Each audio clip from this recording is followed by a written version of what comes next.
Hi guys, Tony Campbell here, the Property QS. So thanks for signing up for our emails, and I'm glad to see that you want to learn how to define the scope properly of your project, because defining the scope is the most important thing when you're doing any project, specifically for you, property refurbishment projects. So as the email alluded to, you're probably thinking, where on earth do we start with any property project? Well, it's pretty easy. What every project should start with is something called the project objective. And for property projects, we've created this acronym, a really easy one to remember, SWEETIUM. It's not really very easy to remember, but it's related to the seven Habits of Highly Successful People by Stephen Covey. And it's a common theme you'll probably see a lot as you're running through your property journey. So it stands for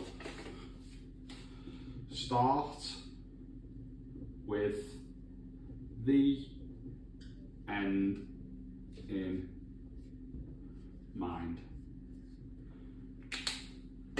The habits from the 7 Habits of Highly Successful People's begin with the end in mind, but we've called it start with the end in mind.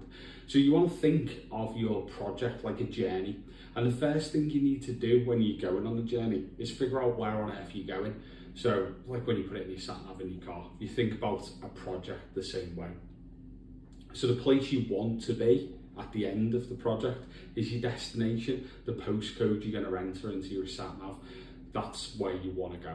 So where you are now is the beginning, and where you want to be is the destination, and that forms the beginning of the project objective. So you've got to think about starting with the end in mind, because there's no point going into a project just looking straight in front of your face. What you want to be doing is looking into the future of what your project's going to be.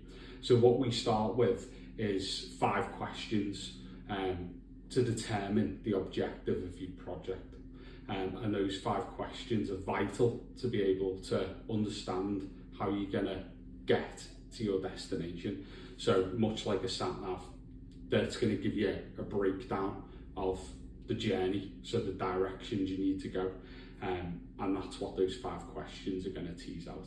So they're going to be, what's the actual plan for the project? So what you're planning to do. So for a buy-to-let, for example, you might be planning to buy a property, refurbishing it to use it as a buy-to-let.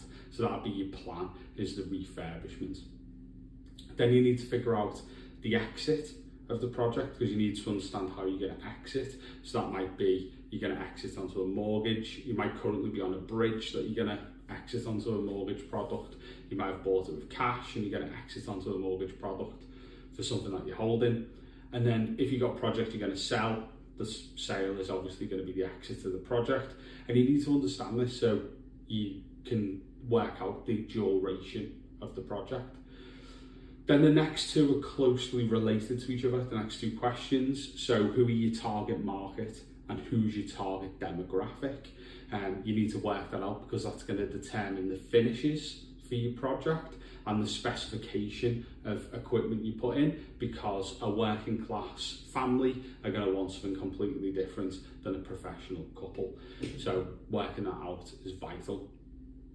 And then finally, you need to understand what your key project constraint is, and it'll be one of 4 things. It'll be time, it'll be money, it'll be scope, or it will be quality. So it'll be one of those 4 things. I'm going to guess for most people in property, it's going to be the time or the money. So you're going to have a fixed budget to do the refurb, or you're going to be on a constrained time scale because of your borrowing. So you might be on a bridge that you've got to get off in 6 months.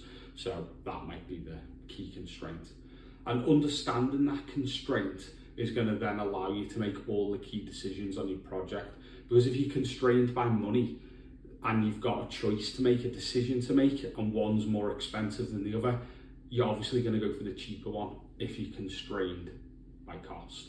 If you're constrained by time and you've got a decision to make, you're going to go with the shortest duration rather than the longer duration, even if it comes at an additional cost, because time is your key constraint. So that's how you define your project objective. Start with the end in mind. Ask yourself those 5 questions. So number 1, what's your plan for the project? Number 2, what's your exit for the project? Number 3, who's your target market? Number 4, what's their demographic, and then number 5, what's your key constraint. And by doing that, you're going to be able to then start defining the scope of your project further. So if you look out for our next email, we're going to take you into the next step of defining your scope properly. We're going to talk about the work breakdown structure, or WBS. Until next time, thank you very much.